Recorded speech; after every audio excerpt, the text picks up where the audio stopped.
Star জলসায় আসছে 10th cinema production হাউজের নতুন ধারাবাহিক কম্পাস।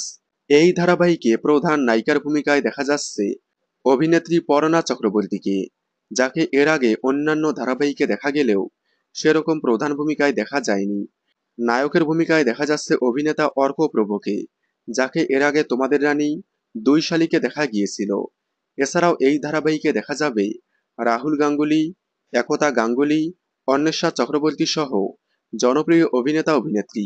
তবে যাই হোক, আপনারা কি জানেন এই ধারাবাহিকে প্রধান নায়িকার চরিত্রের জন্য অফার করা হয়েছিল অভিনেত্রী তিতিক্ষা দাসকে, যাকে লাস্ট 2 শালিকে দেখা গিয়েছিল। তবে তিতিক্ষা দাস এই অফারটি ক্যান্সেল করে দেয়। কারণ হিসেবে জানা গিয়েছে এখনই নাকি কোনো ধারাবাহিকে ফিরবেন না তিতিক্ষা দাস।